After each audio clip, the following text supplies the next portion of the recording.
রেস্টুরেন্টের মালিকদের এগেনস্টে কোনো অ্যাকশন নেওয়া হয়নি। কাদের এগেনস্টে অ্যাকশন নেওয়া হলো? 800 শ্রমিক। একটু চিন্তা করে দেখেন, প্রত্যেকে আপনারা রেস্টুরেন্টে যান, আমরাও যাই, যারা সার্ভ করে এই টি বয়গুলিকে, ওয়েটারগুলিকে 800 শ্রমিকদের উঠিয়ে নিয়ে তারা এই জেলে নিয়ে চলে গেল। 1 বছর পেরিয়ে গেল। এর মধ্যে হাইকোর্ট একটা ইনিশিয়াল অর্ডার দিয়েছে, কাদের কাদের তোমরা অ্যারেস্ট করেছো একটা তালিকা দাও। পুলিশ টোটালি ইগনোরড ইট। তারপরে এখানে যখন নতুন আইজি আসলো, তাকে একটা নোটিশ দিলাম যে আপনি জানেন কি না এরকম একটা মামলা হয়েছে, আপনি অ্যাকশন নেন আর এদের জেল থেকে ছেড়ে দেন।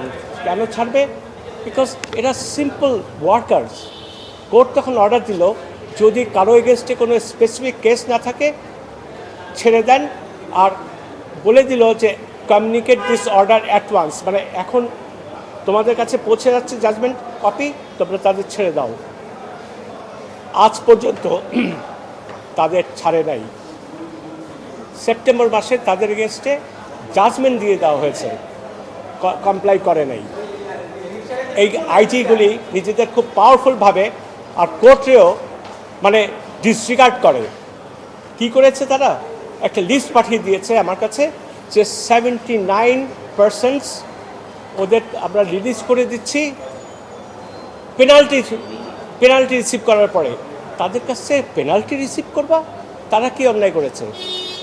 তাদের উঠিয়ে নিয়ে গেল পেনাল্টি, আর 79%কে রিলিজ করে দিয়েছে। তারপরে বলেছে যে 800 যেটা নিউজ পেপারে বেরিয়েছে বা মিডিয়াতে বেরিয়েছে, ফিগারটা কিন্তু 800 না।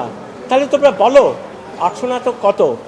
একটা অ্যাডিশনাল ডিস্ট্রিক্ট জাজ এখন সে আইজিবির অফিসে সে অ্যাডভাইজার হয়েছে, সে এই সমস্ত অ্যাডভাইস দিচ্ছে। আমি বলেছি ছেড়ে দাও, আর কোর্ট বলেছে কতজনকে অ্যারেস্ট করেছো তাদের নামটা দাও। এইভাবে এগুলি চলতেছে। এই মামলাতে আমি লেবার অ্যাডভাইজারকে পার্টি করেছিলাম, ল মিনিস্ট্রিকে পার্টি করেছিলাম, কারণ এদের দায়িত্ব, আর হোম মিনিস্ট্রিও এখানে পার্টি করা আছে। এরা কি করতেছে? বসে বসে লম্বা কথা বলে, হিউম্যান রাইটসের কথা সারা দুনিয়াতে বলে বেড়ায়।